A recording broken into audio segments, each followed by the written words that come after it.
Transit event and our first ever large-scale virtual gathering. So if we have a little bit of technical difficulties, please, we apologize, but we will be working on them throughout the event. So thank you very much to all of you for joining us this morning. Just a few ground rules.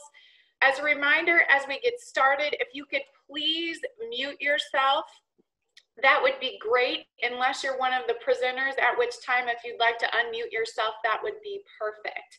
Those who are interested in submitting questions to our panel today, please use the chat function. If you've never used the chat function, if you click on the bottom of your screen, the control bar will appear. There's a little chat icon. Click on that. The chat window will appear on the right of your screen. Type your question. When it says type message here, click everyone, and when you hit enter, the question will populate into the Zoom chat, and we will be able to answer those questions as we move through the panel discussion. I know while many of us have been socially distancing the last several months due to COVID-19, there has been a lot happening in St. Louis with regards to transit. So we are so excited to host this panel discussion this morning. But first though, I'd like to thank all the CMT board members who are on the call this morning for joining us. Thank you very much for your commitment to transit and your leadership. I'd also like to welcome our sponsor, HDR, and their representatives. We would not be able to hold CMT Talking Transit events without the support of our members and our sponsors. I'd actually like to invite Tom Underwood with HDR to say a few words to welcome us this morning as a sponsor before we get started.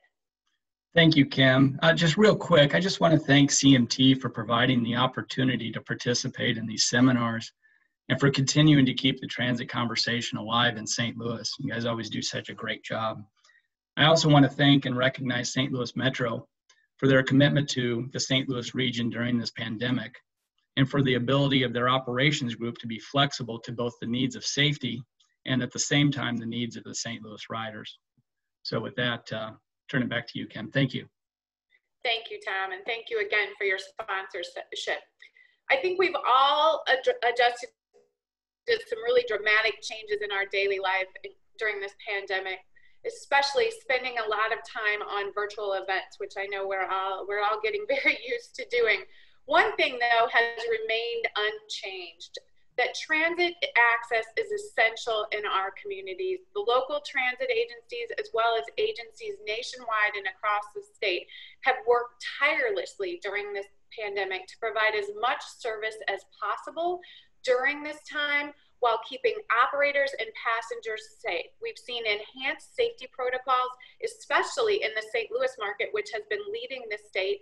It's been paramount for Metro Transit to get essential personnel to their jobs, as well as everyday citizens to really important things like healthcare, their work, and other necessities. We've also seen some significant wins for transit over the last several months, including emergency federal funding, which is desperately needed through the CARES Act, the launch of a new security contract right here in the St. Louis market on Metro Transit as of April 1, and the opening of a newly transformed Metro bus stop in Manchester in Maplewood.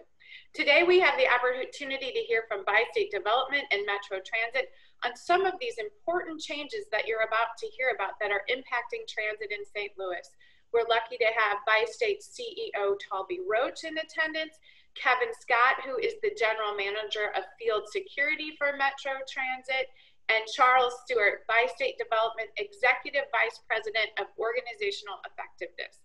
We will definitely leave time at the end for questions. Remember to place your questions in the chat box, and we will go from there at the end to get those questions answered. Right now, though, I'm going to turn our presentation over to Bi-State CEO Talby Roach. Talby, thank you again for joining us and agreeing to do this panel discussion. Good morning, everyone. Really nice to join you all this morning, even in this strange COVID world. I promise there will not be a cat to walk across my screen or anything like that, although I have participated in meetings like that. But I think more than anything else, that just tells us how different this world is. And in a way, maybe in the breach of how difficult some of these times are, there's also insight to what are we doing right and what are we doing wrong, and what are the things that we can do to adjust to make the St. Louis area better. So maybe in part of the adjustment that I'm making, it's figuring out how to participate in a Zoom meeting properly, and maybe even ambitiously trying to share my screen as I go over a few critical pieces here. So I'm gonna attempt to do that right now.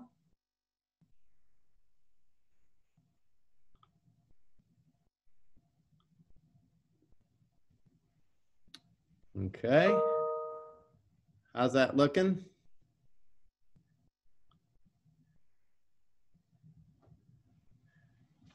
Thumbs up, Kim? Okay. Got that. Okay, very good. Now I know everybody's looking at a big chart like this and thinking, uh-oh, nerd alert. And you know, that may be true. But you know, fundamentally, let's talk about some of the effects of COVID. And this is obviously an inside document of how we fundamentally track ridership. And so I'm going to use the pen just to kind of highlight, you know, what are the problems, okay? So I'm going over the last, obviously, 3 months of the fiscal year. And obviously, this is where the negative COVID effects are. And this is what we're reacting to. As you can see, the blue numbers are FY 2019 and the black numbers are FY 20, okay? And then it's divided, obviously, from Metro Bus here on the left, okay, to Metro Bus Seasonal, but Metro Link in the center, and then Call a Ride. But for basically going to a total Metro system. So obviously, COVID-19 has had tremendously negative effects, which I'm circling right here on the right. And actually, from a year-to-date standpoint, we are seeing a negative effect overall of system ridership right at about 13.8 negatively.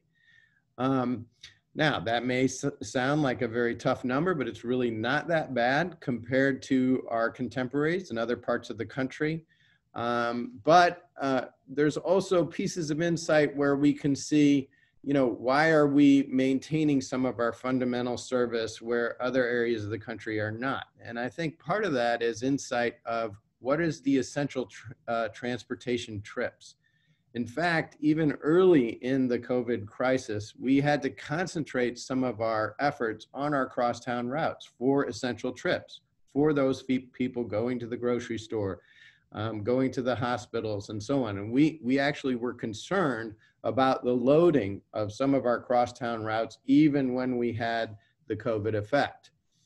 Another piece of good news is, and I just can't resist showing everybody that, but if I don't mind looking at our January and February, right, you see pre-COVID positive numbers.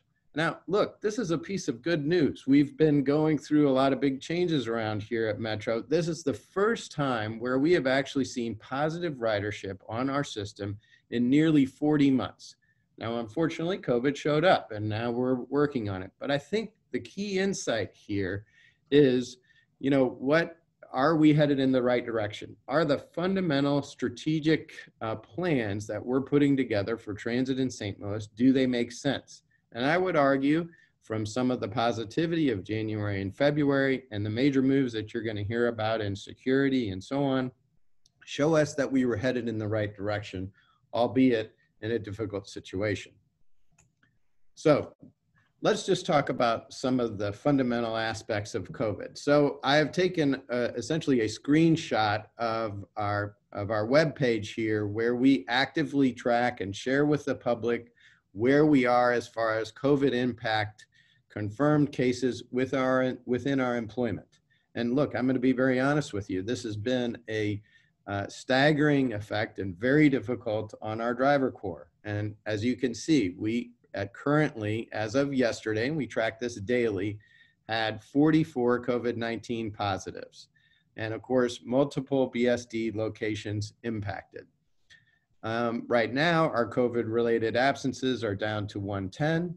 And that sounds like a big number, but at one time, we had nearly 350 drivers out with and mechanics, of course, out with COVID-related absences. And this could be a wide variety of absences associated with quarantines and so on.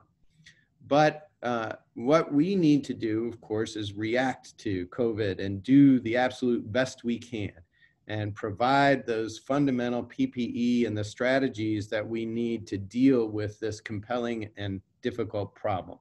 And we've been doing that. And we can only do that with partnerships, with figuring out partnerships on a local basis with our operators, with, of course, partners like CMT, so that we can look at this problem in the face and confront it. And so that's one of the reasons why we want to be, of course, fully transparent about what is the effect of COVID and where is it showing up in our organization. But of course, there are some of these partnerships, of course, is finding some help. And so, as Kim mentioned, we were successful in gaining a CARES Act funding through our partners in the FTA of $142 million. Now, so what this slide shows you how we're using that CARES Act for the upcoming fiscal year. And of course, we are literally going through my budget appropriation at the city, county, and St. Clair County. And we hope, knock on wood, of course, that we're going to get that approval this month. We're actually through E&O in the city, and we are on the county agenda tonight. So anybody who wants to log on and give me a thumbs up, I'll be happy to take it.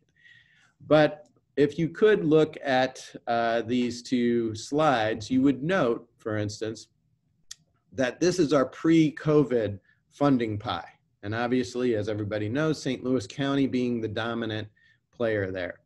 But what we were seeing is, as everybody knows, most of our operating revenue is based in sales tax. And inevitably, the effect of COVID is that sales tax is going to be obviously eroded significantly. So what we did in planning with the city, county, and St. Clair County is we made projections on where we think that reduction will be. So for FY21, we are anticipating a 20% reduction in sales tax. And then what we're doing here, as you can see on the pie on the right, is we're using CARES Act to supplement that funding. So right now, projections showing CARES Act funding of roughly $79 or $80 million for FY21. Now, where's the rest of the 142? Well, just very briefly, I can tell you that we're using about 20 million to finish out the year right now. The majority of that is contained in the physical hard costs that we're using. For instance, the PPE masks, the polycarbonate barriers, a lot of the various things that you'll see out on the system to try to move the safety level up. And of course, the reduction in sales tax. So that'll leave us at the conclusion of fiscal year 21 with roughly $30 million remaining in CARES Act, assuming that all of these assumptions are correct. And of course, that's what our job is. Our job is to, through CARES Act, stabilize the system over a period of time so that we give the economy time to recover and regain our ridership. So that's what we have done to try to spread CARES Act over time. So of course, really that's what we're doing, is we're preparing for a safe return. We're preparing for when we can recover, when we'll get back to normal. So what are the things specifically that we are doing? So of course, you all have heard a lot about our cleaning and disinfecting that we're doing throughout the system. We've only increased that and we continue to keep that up. Obviously, the face coverings is a big issue. We are asking our patrons to wear face coverings, and as a matter of fact, that compliance level has only moved up as I think the public has kind of moved forward on that. We've adopted a contactless fare payment system. So just yesterday, a new pilot associated with a loadable app for contactless fare payment. It was rolled out yesterday. We're hoping that will move forward. Of course, you may have seen on several of our buses, we have added polycarbonate shields for operators. And for instance, all I can do is applaud my team's work. Remember, my operations team put new polycarbonate shields in 425 buses. So that was really an extraordinary move by my operations team to move forward and mobilize. In fact, we even helped Madison County with polycarbonate shields on their buses, and with the Sheriff's Department in downtown St. Louis in trying to help our regional partners out. Now, of course, we've added hand washing stations, and we've developed a lot of partnerships. For instance, one with FTA, where FTA is, and we made a second order where they have given us some fabric, cotton-based masks from, of course, the GSA, which we'll be distributing out to the public. And the public's been very appreciative of seeing these masks, and we're getting that out as much as we can. So, and I also would note a couple of areas where we are actually leading the country. And that is, for instance, we have been doing active employee temperature screening since March. So actually March 23rd. And we were one of the first transit agencies to move this along. And that's just one of those filters to try to screen our employees to make them safer and try to create a system that's safer. In another regard, we're actually also giving employee incentive programs, hazard pay, essentially, to our operators, given the very difficult circumstance that they're working.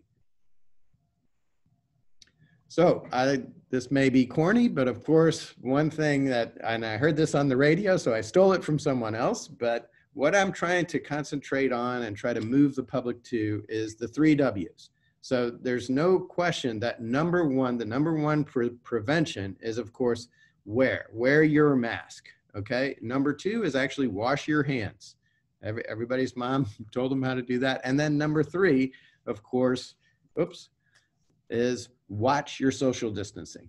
So of course, we're gonna try to keep our system up and try to keep as much of our rolling stock out on the system so that we are prepared using CARES funding where there's a lot out on the system. And so as our economy recovers and as we get on the other side of COVID, we'll be in a circumstance where we have a safe and clean system.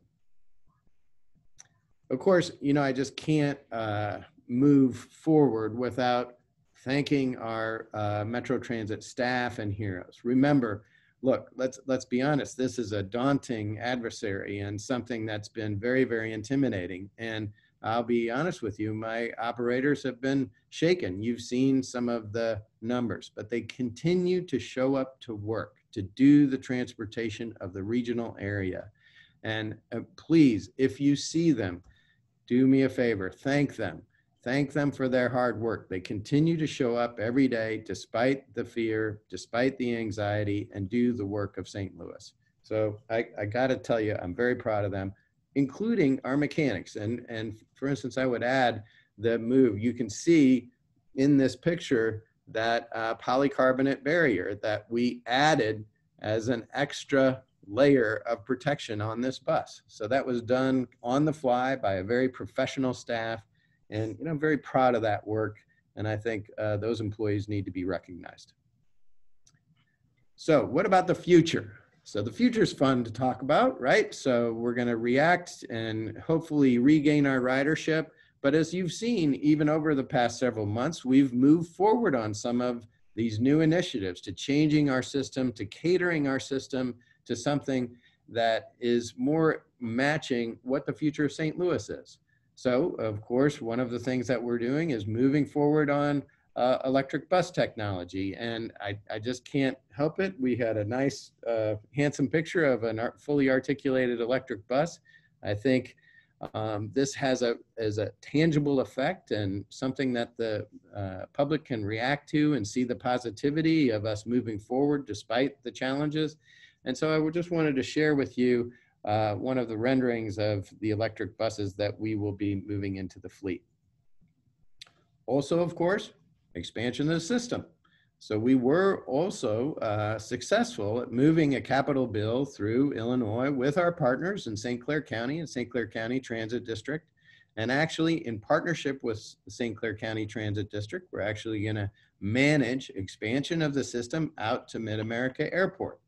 So this is a map which in one case, I'm happy to be on Zoom because you can probably see this a little easier on your computer screens than you could if I were putting it up on in a large conference room.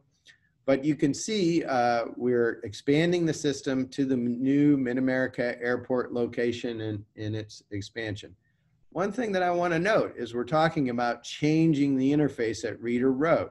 So there will be a parallel roadway here accessing the airport and kind of more of a curb appeal front door, probably grade separation here at Reeder. And ultimately, the Air Force Base is talking about possible gate relocation here at Reeder that had a more curb-friendly appeal and a better accessible entrance for all contained. Okay, so I can't resist also putting the latest report card that goes on the refrigerator up. And, you know, I would love to take credit for all of the progress that has been made and I think showed in our positive ridership in January and February. But of course, part of this is partnership and changing how we do security. And I'm grateful actually that we have been changing security, and this is our latest Metro security scorecard, and it shows tremendous progress. We've been moving forward in changing the paradigm on how we do safety and security on transit. It's a more friendly, customer-focused basis. I would note that all of our transit security specialists have actually been disarmed with non-lethal type activities. And that means kind of more of a customer-based focused operation that's more friendly and inviting. And, you know, and I think that's more in line with what's going on nationally. So I'm very proud that we're a little bit ahead of the curve, perhaps, on how to do with safety and security and make our system friendlier and better. And right now, our first report card shows that indeed we are progressing. And actually, to go with a little bit more detail on that is actually Kevin Scott. And so, Kevin, I'm going to, of course, stop sharing my screen here. Very good. And I'm gonna pass to you, Kevin. Be careful. Looks like you got a mute right next to your name. So I'm gonna invite you to take over, and I want to thank everybody for their time. Thank you. Thank you, Toby. Well, thank you, and good morning, everybody. Kim, thanks for the opportunity to be here. Certainly, we've been very busy through this, what has been a trying time nationally with this pandemic. Nobody told me when we started this effort that we would have to revamp security on Metro and also traverse a worldwide pandemic as well. So it's been quite the experience. One of the things that we've been focused on ever since that our team got here, my other two colleagues, Steve Berry and Vernon Summers, is the fact that we needed to revamp and reculture how we present security on our system, what is more effective. And we certainly believe that we have somewhat of a perception issue on our system that is proliferated by nuisance behavior, and that has to be mitigated, that has to be addressed. There has to be sound code of conduct structure in place. It has to be enforceable, and we have to increase that rider experience. And so that has been to a more positive experience. And so that has really been our focus. As Talby mentioned, there are a number of different things that have taken place over the last quarter.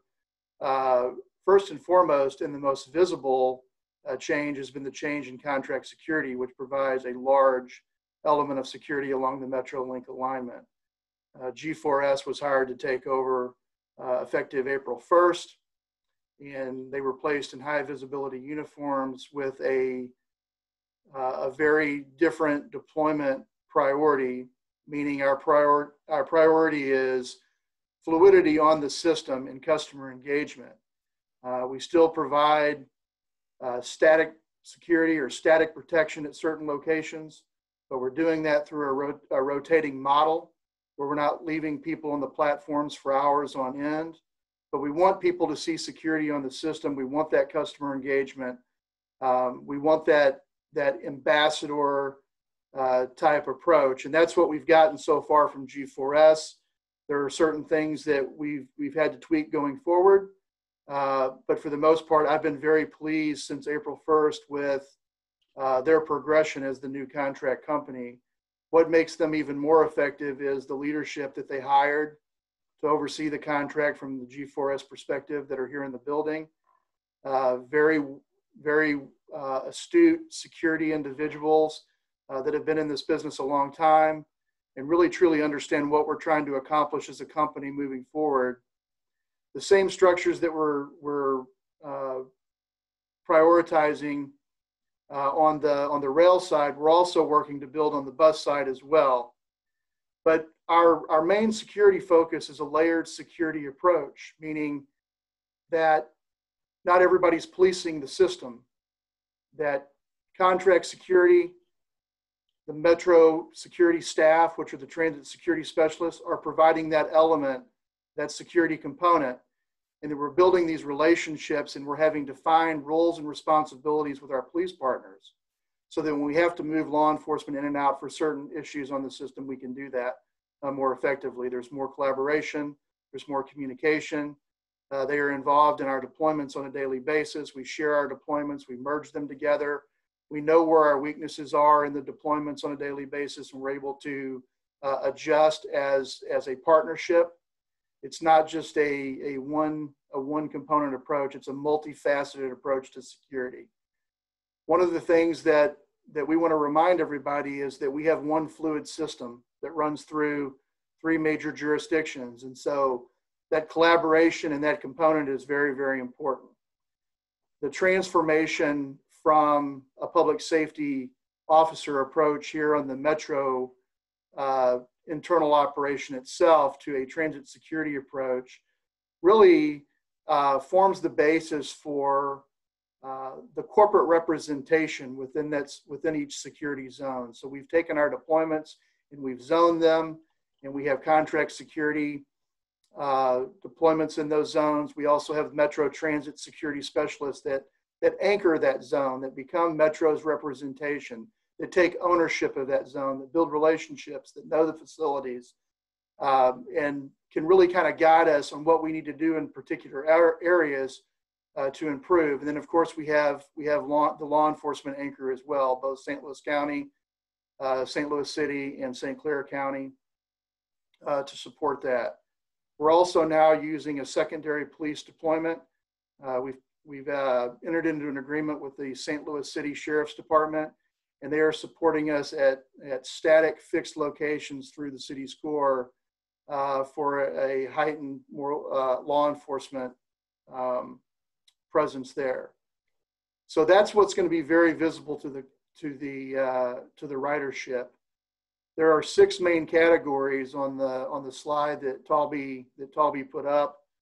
The first was security strategy, and that really is an all hazards approach to what we do. Public safety encompasses a lot of different things. It's not just field security, but it is emergency management, it is analytics, it is crime prevention through environmental design. All of these things help to build a very solid public safety program. The second category was the policing and the safety security staffing. And we think that we have a good handle on that. We will have to make adjustments to some of our deployments, certainly as ridership increases. One of the things that we also recognize as a team is that the same deployment philosophies that we've built or we continue to build on the rail side, on the Metrolink side, also have to be continued on the bus operations side as well. They move the majority of our customers. That's hugely important. And then the third focus for this quarter was procedures and training. We have done a thorough analysis of our own standard operating procedures from a metro transit security perspective, from a public safety perspective, and we were able to decommission some of our policies and in flux or change, put in new policies that better fit our daily operation. We do not provide policing on the system. Our police partners do that. We provide customer engagement. We provide increased quality and ridership, and that's going to be our focus going forward. And some of the things that we've made huge progress on, you'll be able to see within the 99 specific subcategories of the report. We also, I mentioned crime prevention through environmental design, or CPTED. This has to do with wayfinding and lighting and sight lines and maintenance and signage and true ownership of the system. You know, there's an old adage in law enforcement called the broken windows theory. And CPTED is a very important component of our overall public safety vision, in that we want to clean our system. We want to make it user friendly. In the CPTED part of our operation, we've made huge advances in the second quarter as well. So that's really where I should probably stop and kind of acquiesce at this point, but I appreciate the time. Thank you, Kim. Thank you, Kevin, very much. And thank you, Talby, for the update. And before we jump to Chuck, I did want to welcome Ken Sharkey, the Managing Director of the St. Clair County Transit District, who is on the call. He's Metro's partner on the Illinois side. And also welcome Rose Windmiller, the newly elected chair of the Bi-State Board of Commissioners. Thank you both for joining us this morning. And thanks to Talby and Kevin for their updates. And as a reminder, if you do have questions, please add them to the chat box and we will get to them at the finish of the panel discussion. And now I'd like to welcome Chuck Stewart. He is Bi-State's Executive Vice President of Organizational Effectiveness. And Chuck, I know you have some information about what's been going on behind the scenes, what you're doing for your operators and your staff. So welcome, Chuck. Well, thank you very much, Kim. Good morning, everyone. You know, one of the things that I want to emphasize is that throughout this pandemic, this COVID-19 pandemic, the safety of our passengers and our customers has been our top priority. Talby has mentioned some of the things that we've done. I want to re-emphasize some of those things that we've put in place in order to protect not only our team members, but also our passengers.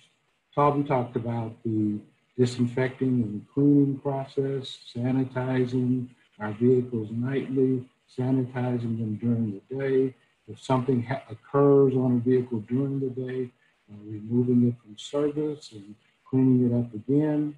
We're wiping down and disinfecting high-touch surfaces in all of our facilities, in our transit centers. And of course, Talby mentioned the fact that we have the hand washing stations, which was a first for any property to do that in the nation. We have hand washing stations at 38 locations. Other things that we have done, system changes to protect our riders and employees. Cash fares were temporarily suspended on Call the Ride in order to minimize interaction and exposure. Paper transfers and 2-hour passes were temporarily eliminated to prevent the transfer of virus through handling those type items. We have a new solution to that, which I'll talk about later. We restricted boarding on our Metrolink trains, no boarding behind the driver's compartment. We've basically put, we have monitors, we are providing information all over the system for our passengers and our employees in terms of maintaining social distance and that type of thing. We are doing some additional things as they relate to protecting our team members. Talby talked about the temperature screening before each shift. We have restricted access to our facility, so each employee must go through a temperature screen, and if you're over 100.4, then you gotta go home. We deal with that later. Talby talked about the personal protective equipment for our drivers, including the gloves, masks, hand sanitizers, disinfectant spray, the polycarbonate shields. But one of the things I want to emphasize a little more that Talby kind of mentioned, he showed you a slide. This is on our website. And basically it talked about our absences for a specific day. This is a snapshot. We showed 44 COVID positives on June 22nd. We showed at 8 locations, and we showed related absences at 110. Again, that's a snapshot for one day. And so I'd like to go back and kind of lead you to that process of capturing this information. In March of 2020, Congress passed the Families First Coronavirus Response Act. And this act was supposed to be effective from April 1 through December 31.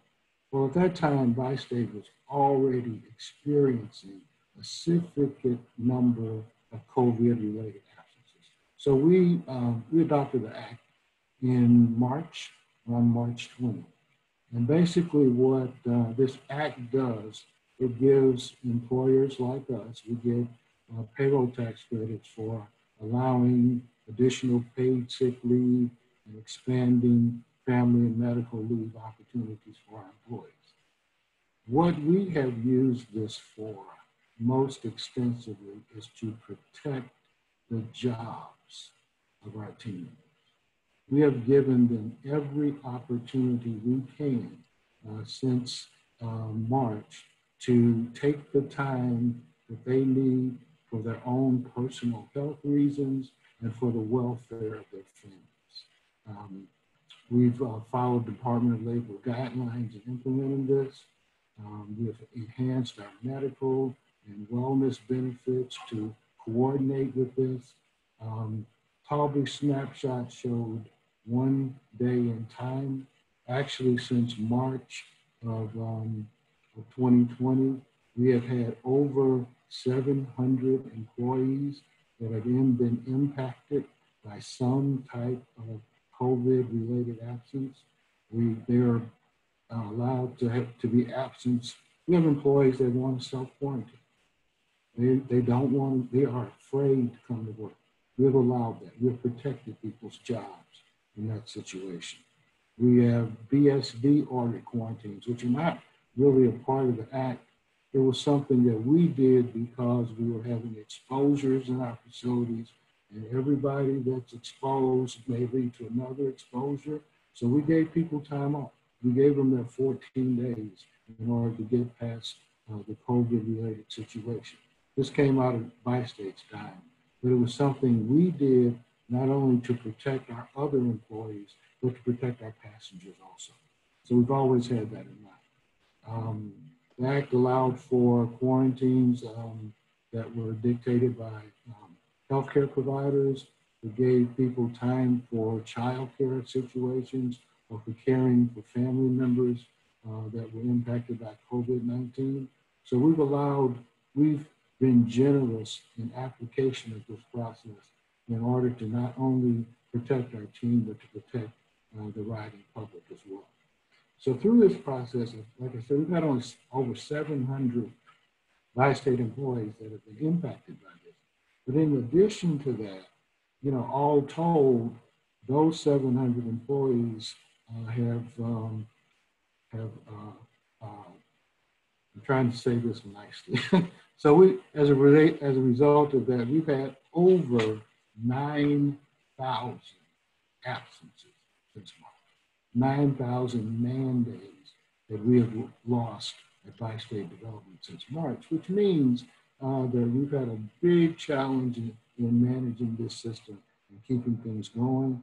I'd like to applaud our employees for what they've done, our operations team for what they've done. It's been a challenge to us, but we have our priority again has been the welfare of our employees and our riding public. So that's the message that I would like to leave today.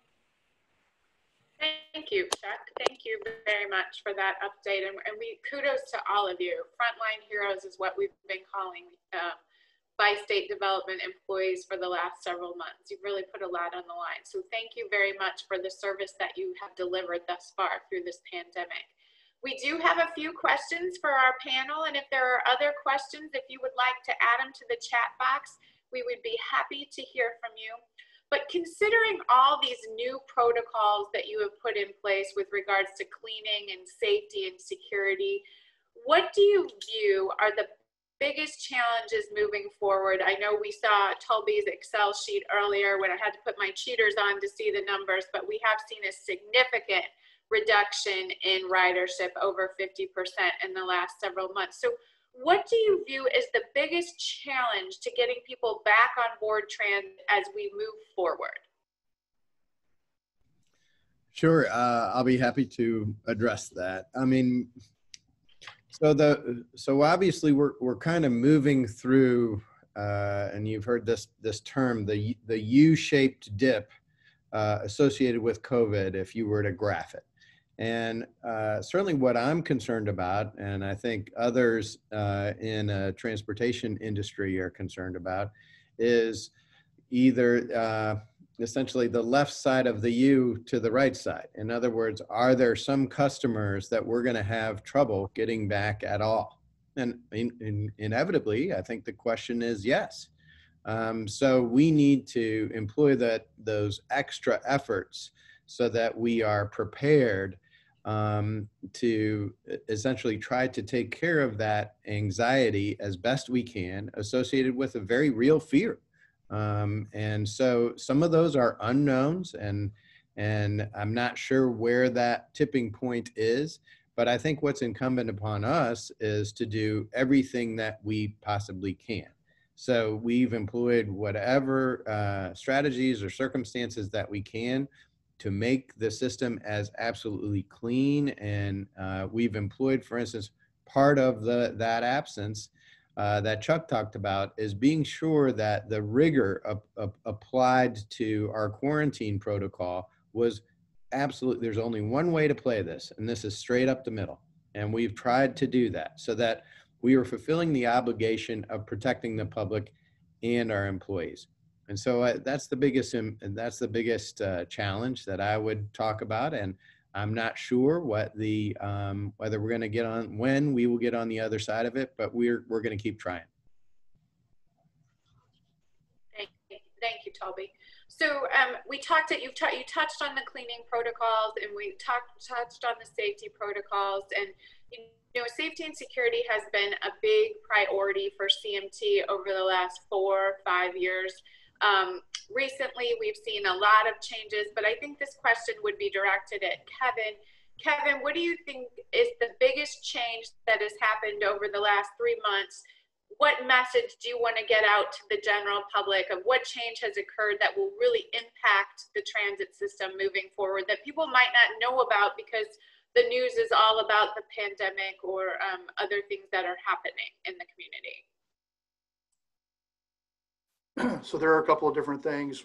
First and foremost, we have put a very solid team in place within the Metro operation, both Metro and G4S.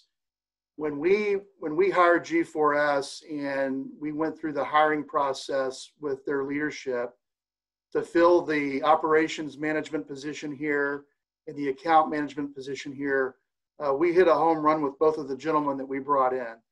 They have an enormous amount of experience.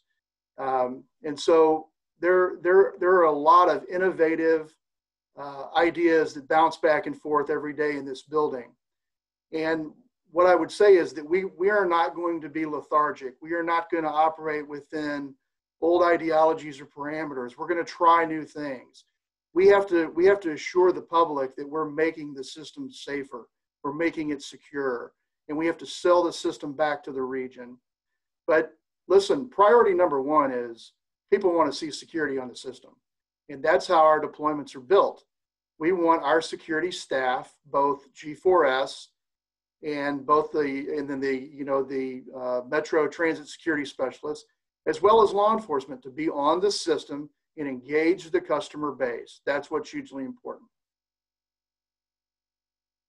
Thank you, Kevin. So we did just have one question from Charles Bryson.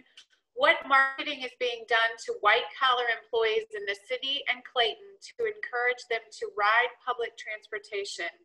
And is the amount of parking lots a hindrance to bi-state? So I think that there's 2 questions built in there. Well, let me answer part of the second part of that question. So yes, how inexpensive parking and automobile use is definitely a hindrance to transit. It may be strange, but for instance, I operate a transit system, and so some parking tension actually is good and something that in a healthy urban environment you would like to see. But we're not there yet.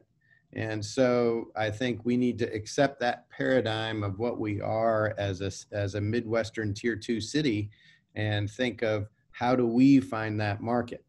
And so we're looking at what are those marketing efforts going to be. I think we are making those plans now, and you saw some of it in some of the simple slide of welcoming people back to the system. First, working on the health integrity of the system, because I think that's going to take some time. I mean, some people are going to be more comfortable returning to the system than others. And this is going to be something we're going to have to work out over a period of time.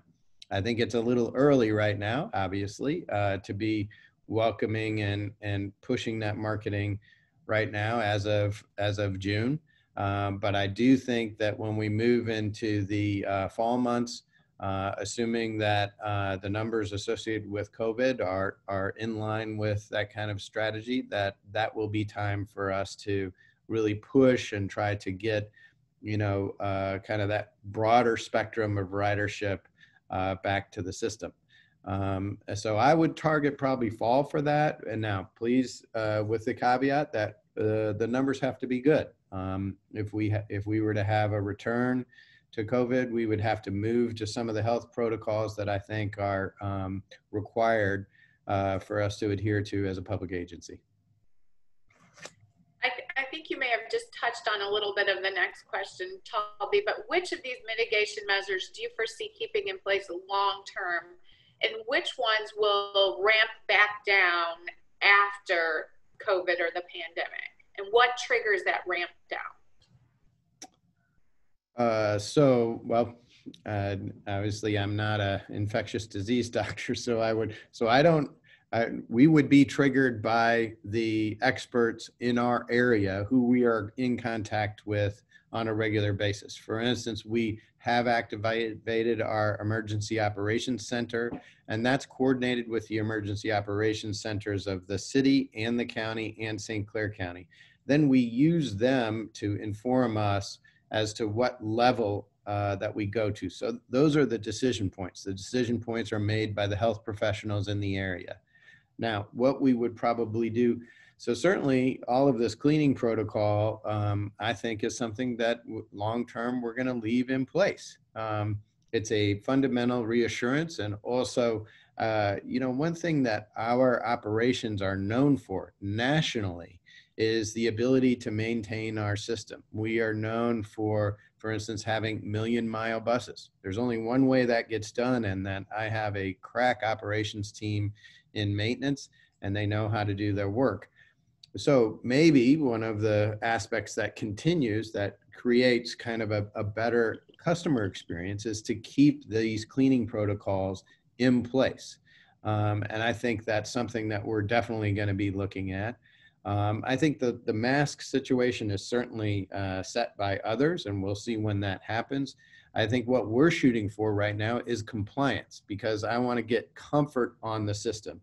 And I think to get comfort on the system, we want a higher level of compliance as far as mask wearing. So again, remember, trying to go for the 3 W's: wear a mask, of course, wash your hands, and watch your social distancing. Thank you, Talby. So we have just a couple more questions. I know we're getting close to the hour mark, but what message do the three of you want to make sure that St. Louisans hear about transit from this event? What is the most important message that you want to make sure gets out there about St. Louis's public transit system right now? So can I jump in, be first? Sure, Chuck. All right.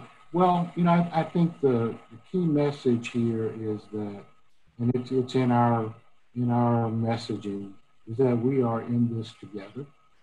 We're in this together. We are trying very hard to have a safe public transit system, not only as it relates to security, but as it relates to health and those kind of things as well.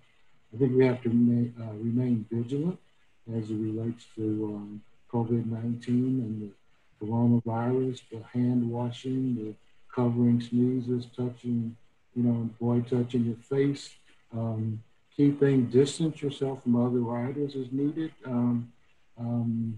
I've had experiences out there in the last couple of weeks going to public places, and everybody's not exercising the same degree of caution.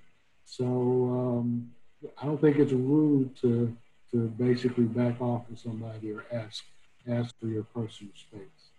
We've done a couple of things recently that will impact our service. The May 11th, we implemented the face coverings for transit riders. On June 1st, we reinstituted the fare collection and front door boarding. Yesterday, something that is very significant that occurred is that we went to Metro Fares went mobile. Okay, there's a touchless app on your mobile device that you can use so that there's no more tickets, no more transfers, that kind of stuff. So a touchless option in terms of using the service. So I think the key thing is that we're in this together. We are doing what we can on our side to make our system safe, and we need our passengers to do their due diligence on their side also. Thank you, Chuck. One question, Toby touched a little bit on the future of public transit in the St. Louis market, the electric buses being added to the fleet, and the study of the Metrolink, the next step in Illinois. But moving past this, where do you see public transit in the next 5 years in the St. Louis market? Okay, sure. Well, I think the next biggest step, and again, I can't resist pointing to that January and February positive numbers that we saw in this year. And why is that important? It's because whenever there is a system redesign, and please remember, we moved through Metro Reimagine on the Missouri side, so a changing in the fundamentals of mostly how the bus system operates during that period of time. So whenever there is a service change, then what's the intended reaction? The good part of that news is that I thought it was positive, and we had positive ridership once we got through the initial problems associated with the new system. St. Clair County is also looking at that in Transit Vision 2000. So looking at the same type of principles of how is our system changing. Obviously, our system is our city is very different than it was in 1985 and very different than it was in 1995. Yet some of the fundamental principles of our transit design were stuck in those decades.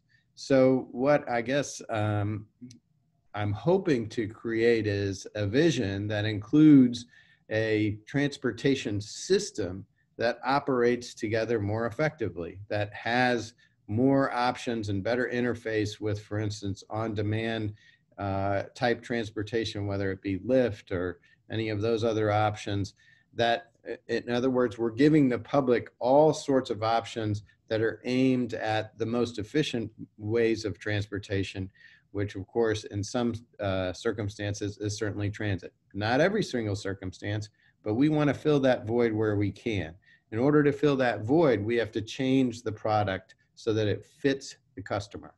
And certainly I would point to expanding the system, finding the new areas of the city as they develop and change, and try to fill that blank spot in transportation on a joint basis. Thank you.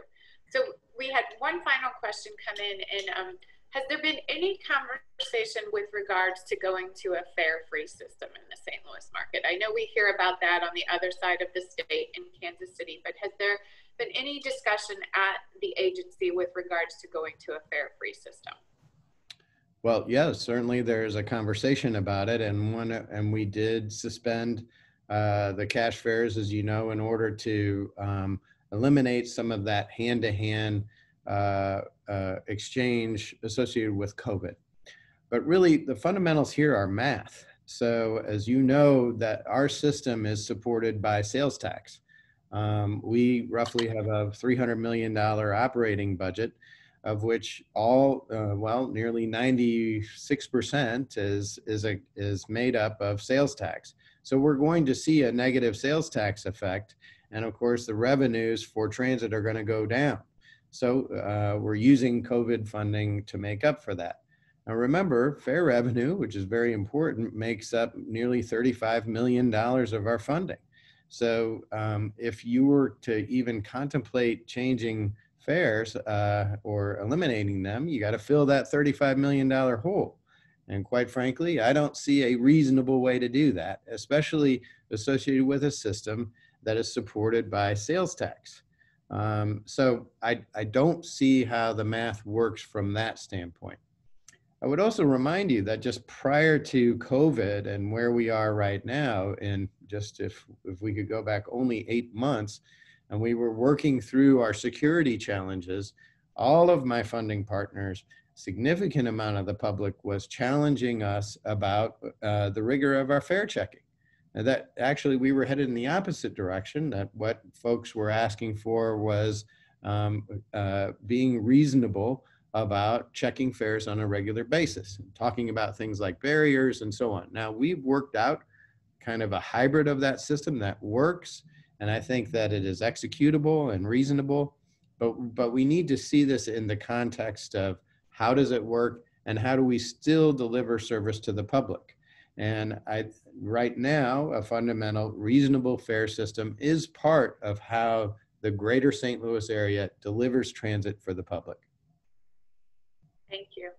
I think that's all we have for this morning. I do want to thank Toby and Chuck and Kevin for your presentations and answering questions on the spot on video, which is always fun, I know. So thank you very much for your time today.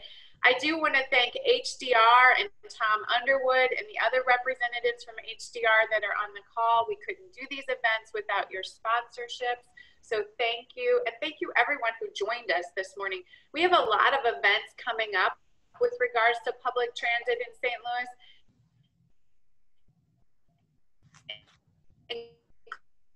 including the Missouri Public Transit asked about fare or no fare is one of our panel discussions. So if you're interested in topics like that, please check out the conference information on our website.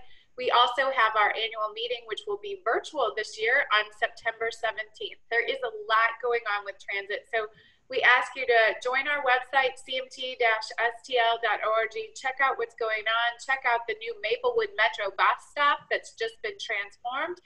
If you have any questions, you can send us an email. We know the days and weeks ahead are going to be defined by even more changes, but we do know that transit will become even more and more essential as people get back to work and going about the business of their lives. So thank you to all of you for joining us, and we hope to see you in person soon. Thank you.